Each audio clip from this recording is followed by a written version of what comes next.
n'est pas dans ta cuisine cette semaine, on est à Sainte-Cécile. Oui, exactement. Parce qu'on est avec la table de concertation des personnes aînées de la MRC du Granit, où que tu fais des ateliers, toi, à chaque semaine. Oui, bien, c'est la 7e fois, c'est le 7e village qu'on se déplace. Et c'est ça, c'est notre dernière. C'est pour ça qu'on vous a invité en même temps. On célèbre ça aujourd'hui. Hein? On avait fait la première atelier, on l'avait célébré ensemble chez toi. Exactement. Et là, on la célèbre encore, la dernière, mais cette fois-ci, on est à Sainte-Cécile. Mais c'est la dernière, mais il va y avoir un volet, sûrement, on va sûrement faire un volet 2 ou un volet 3 ou un volet 4. Je pense que Mme Bastien est là, on a quand même du monde en... Ah, on a une foule aujourd'hui, là. Oui. Mme Bastien me disait qu'il y avait une demande pour continuer. On va voir avec les horaires aussi. Hein? Ça sera un projet qu'on pourra probablement parler plus tard. Oui. Là, aujourd'hui, on cuisinait parce que le dernier atelier, qui est le 4e, moi, je cuisine et on fait le repas en même temps. Fait que les gens qui ont fait les ateliers... Ils peuvent participer. Et là, déjà, avant qu'on commence, toi, tu avais déjà fait des filets avec... Oui, c'est ça, un filet de porc farci avec jambon et pommes. Fait qu'on a expliqué un peu le concept de faire les filets, de nettoyer et tout ça. Fait que c'est un peu notre but. Puis juste avant que moi j'arrive, il y avait un atelier sur les épices que Véronique, elle, qui est dans le projet, a fait aussi avec toutes sortes d'épices. Moi, quand je les ai vus arriver, quand je suis arrivé, je les voyais, ils sentaient les nouvelles épices, le romarin, tout ça. Fait que c'est vraiment excellent. Moi, j'avais emmené quelque chose de différent qui était le basilic rouge.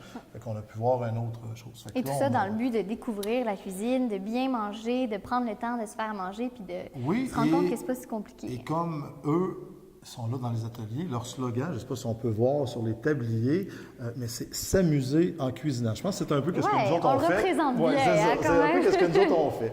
Fait que là, aujourd'hui, c'est ça. Moi, j'ai terminé les filets. Il me reste simplement, on va continuer, hein, parce qu'on n'a pas terminé. Il reste simplement à badigeonner notre filet d'un peu de basilic. Là, toi, tu avais mis de la moutarde, des oignons, des tomates, du jambon, du fromage. Et là, on rajoute du basilic pour, au lieu de mettre de l'huile, tout simplement. C'est ça, et mettre autre chose. Fait que moi, je vais tout simplement mettre un peu de basilic sur mon filet pour qu'il puisse cuire. Et je vais le donner à Mme Bastien pour aller le déposer. Si on veut dîner tantôt, il faut quand même que ça cuise. Hein? Fait qu'on va laisser cuire ça. Et là, premier bloc de cuisine, on commence avec la courge. Oui, bien, on va travailler une courge. On sait qu'on est dans le temps des courges. Hein? Oui. On a la courge spaghetti qui est ici. On a plusieurs sortes de courges qu'on peut manger, mais c'est quelque chose qu'on n'est pas habitué de cuisiner. Au lieu de faire des pâtes, on préfère ça. C'est ça, ou un légume d'accompagnement. Fait que je vais vous montrer un peu qu'est-ce que ça a l'air. Et ça se cuit très bien au micro-ondes. Ça prend à peu près 5 à 6 minutes dans un micro-ondes à cuire. Ah, c'est simple. Fait que là, on coupe le bout, mais c'est très coriace comme légume. Alors, c'est important d'avoir un bon couteau. Un bon couteau, sinon bien ça affûté, parce que c'est très dangereux. Fait que là, on va y aller, on peut le couper encore en deux, ou on y va tout simplement de même. Mais moi, pour les besoins, je vais le couper tout de suite en deux. Soyez prudent, là. Exactement. Il faut faire attention. Fait qu'on le coupe à la longueur. Vous voyez que ça se coupe assez bien. Et on peut le recouper encore en quartier pour pouvoir le faire cuire. Ça, on va le faire cuire directement avec la pleure. Avec la pleure. Et là, pour commencer, on va prendre notre petit plat ici, on enlève juste la chair qui est molle. On pourrait séparer toutes les petites graines ici, un peu comme la graine de citrouille. Fait que ça, on pourrait séparer ça. Ben oui, on pourrait faire griller ça au four. C'est bon, ça. Là, je pourrais vous permettre de mettre un peu de sel. Un petit peu. Mais on pourrait y aller avec du curry, du curcuma, qui ferait différent. C'est une épice que vous avez peut-être pas, qu'on n'est pas habitué de travailler, mais pour enlever le sel, là, on mettrait, moi je l'ai fait avec des élèves la semaine dernière et on l'a fait avec du curry et ils ont vraiment aimé ça, contrairement à juste mettre du sel. Là. Fait qu'on enlève notre chair ici, tout simplement, et on prend, là on va dire que ça c'est un plat qui va au four, là. On va juste enlever nos recettes-là. Je manque un peu de plat, là. On était plus ou moins préparés, vous êtes arrivés à l'avance. Fait que là, moi, je vais le recouper encore. On dépose dans un plat ici. Je vais le recouper avant d'enlever graines. Tu pourrais m'enlever ceux-là. Ben Moi, oui. je vais enlever ceux-là ici. Donc là, ça, ben, c'est toujours intéressant de travailler en équipe. Hein? On enlève ça. Un coup, ça, c'est enlevé. C'est juste les pleurs qu'on enlève. Vous voyez que c'est très ferme comme... Et ça, c'est pas toutes les courges qui sont comme ça, j'imagine. Celle-là est très ferme. On dirait pas, ça va sortir tantôt, peut-être après la pause, quand on va pouvoir revenir à la fin de l'émission. Je vais vous montrer comment la défaire et ça se défait très, très bien. C'est comme un spaghetti. Des filaments. Hein. C'est ça, exactement. Là, on en a assez pour l'instant. Voilà. Là, pour le goût, on va rajouter à ça un peu de Basilic. basilic. Un rappel. Un rappel, un peu de basilic. Des tomates, tu vas me couper quelques tomates cerises en petits morceaux. Donc là, moi, je mets toutes les épices. On pourrait la faire cuire tout simplement comme ça, mais moi, je mets les épices tout de suite avant de la faire cuire au micro-ondes. Ou au four, mais c'est sûr qu'au micro-ondes, ça va très rapidement. On rajoute un peu de poivre. Là, j'ai expliqué tantôt qu'il fallait mettre ça dans notre main avant. Éviter les dégâts. Éviter les dégâts. Et on dépose tout simplement dessus. Un peu de jus de lime pour donner notre petit goût que moi j'adore. Ce qui remplace le sel pour toi. Hein? Oui. Ça, comme je les mets dessus? Oui, tout simplement dessus. Et quand ça va cuire, ça va vraiment travailler. Et là, je vais mettre un peu d'oignon. Donc, on voit à quel point c'est simple. Là. À date, là, c'est très, très, très Puis c'est un légume. Alors, au lieu d'avoir des pâtes, eh bien, on se ramasse avec un légume, puis ça remplit bien. Puis la courge, ça a beaucoup de bienfaits. Fait que là, vous avez vraiment une assiette comme ça. Tout simplement, tout est dessus, tout est prêt.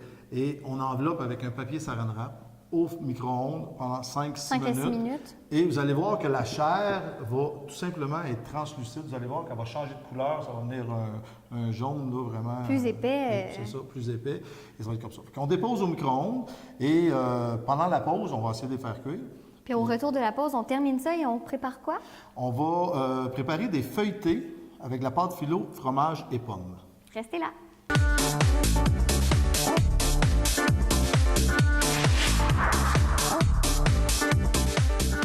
Hey François, on a été assez actifs pendant la pause. Oh là là! Nos courges sont prêtes. On a fait la pâte philo. Oui. Et là, on est prêt. Même les filets sont déjà au four. Ils sont au four. Encore peut-être 5 minutes parce que c'est 20 minutes en tout. Exactement. Fait que là, on a fait vraiment la courge qu'on a... nos chères dames nous ont aidés tantôt. Hein? C'est pour ça que ça va super bien aujourd'hui. Et là, c'est le temps de le montrer, là, justement, Exactement. à quel point ils sont... Vous voyez, on va le montrer à la caméra là, puis nous autres, on parle là. Fait que là, on a vraiment toutes les épices qui sont rentrées. Vous voyez, elle a changé, je ne sais pas si on peut le voir, là, mais ça a changé de couleur un peu. C'est très, très chaud. Et pour se faire des beaux morceaux, on enlève ça. On a juste à gratter. Tout simplement, on gratte la courge. Donc, on se rappelle tantôt à quel point elle était dure. C'est là, ça. Ça se défait tout Ça se seul, défait là, tout simplement comme ça. Ça nous donne des très beaux morceaux. On gratte et vous voyez les filaments de courge qui sont là. Miam. Et c'est déjà prêt. Là. C'est déjà prêt. Ça a repas, pris entendre le dire. 5 minutes au micro-ondes pour tous ces morceaux-là. Et ça peut servir... on pourrait avoir cette courge-là avec de la sauce. On pourrait juste mettre une petite sauce spaghetti. Là, ouais. Mais moi, j'aime bien en légumes d'accompagnement. C'est pour ça que je mets toutes les épices dessus. Et ça sent bon, vous devriez sentir à la caméra. On va faire des contentes tantôt. Là. Fait que ça, on va se servir de ça tantôt comme légumes d'accompagnement pour nos filets de porc. On a fait ici, vous voyez, des feuilletés. Ça, c'est très simple. Hein? On les prend une à une, on les met sur un corps gras. C'est ça. Une feuille à la fois. Un corps gras, mince. exactement. Un corps gras entre chaque. Et on peut faire ça. On avait déjà fait sur une émission des baluchons de fromage. Mais là, aujourd'hui, on fait quelque chose de différent. Moi, je vais te demander de prendre fromage brie. Tu vas couper des petits fromages brie. On va faire une petite boulette. Pendant ce temps-là, moi, je vais faire cuire des pommes et des oignons. Ici, que j'ai déjà coupé au préalable. Et je vais commencer à couper mes pommes aussi. Mais là, la pause devait se terminer. Alors, je vais continuer. Je prends mon petit couteau ici. Donc là, on coupe des oignons très, très fins.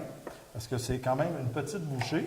Ça, je les mets directement dedans, de mon côté? Oui, moi, je te demanderais de faire des petites boules. OK, je fasse des boules. Des petites boules, là, ça va être joli. Avec ça, on met pommes et oignons.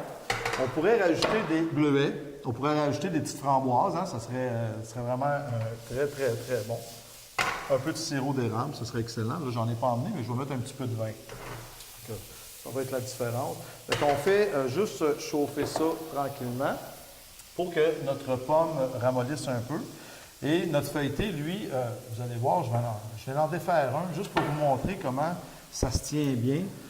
C'est pas long, ça a pris 3-4 minutes au four ou au maximum 5. Et ça, c'est de faire attention. Hein. C'est ça, tu as donné un conseil tantôt qui est assez important. Quand on fait des feuilletés comme ça, il faut vraiment rester à côté du poêle. Parce que c'est un peu comme les croûtons. Hein. On fait des croûtons maison, on met ça au four, on fait d'autres choses. On sent que ça sent les croûtons, mais il est trop tard. Ils sont brûlés. Fait que ça brûle rapidement. Dans l'instant de le dire, oui. Dans le moule, on ne rajoute pas de corps gras. Il y en a déjà dessus. Parce qu'il y en a déjà dessus. Puis ça fait très croustillant. Là. Je vais en défaire un, vous allez voir. Là. Regardez. C'est très, très, très croustillant. Et ça n'a pas été long, mais au départ, c'est mou. Donc, là, c'est juste pour vous montrer comme ça peut être en 4 minutes, c'est croustillant. Bon. Là, j'ai pris un petit, là, comme ça, mais c'est défait. Donc là, on mélange le tout. Là, ça commence à sentir bon. On pourrait, comme j'ai dit, rajouter un petit sucré, mais là, attention, je vais passer devant toi. Oui. Là, je vais mettre un petit peu de vin blanc. Pour caraméliser. Oui, tout simplement. Oui. Un peu de vin blanc. Et je n'ai pas emmené de sirop, mais avoir du sirop d'érable, ça aurait été excellent. Ça aurait été bon. Qu'est-ce que je peux vous conseiller aussi de mettre avec ça? C'est des petites noix de Grenoble qu'on pourrait faire chauffer. Ça va toujours ensemble, ça. Un fromage, pomme, noix de Grenoble. Exactement. On pourrait juste tout simplement faire ça. Ouais, on mélange le tout, ça sent super bon. Et on dépose... J'ai presque fini mes boulettes. Tout simplement sur le dessus de notre fromage.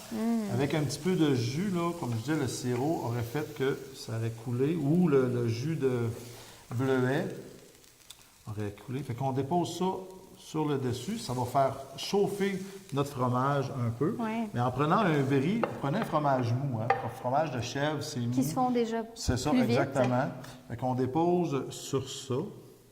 Et ça nous fait une petite entrée qu'on pourrait servir avec une assiette. Ça fait le rappel aussi avec le filet qu'on a mis les pommes tantôt. Oui, parce que... Ça, c'est des pommes que tu as cueillies chez toi. Oui, exactement. En vos pommiers, là, il y en a beaucoup de pommes. Là, oui, c'est le temps, justement, d'en faire... Mais c'est pour montrer que les pommes, on peut servir autre chose que de la compote. Ouais. Ou de la croustade. croustade. Ouais. Je sais qu'ici, ils vont manger de la croustade pour le dessert. Véronique, elle nous a fait une bonne croustade aux pommes.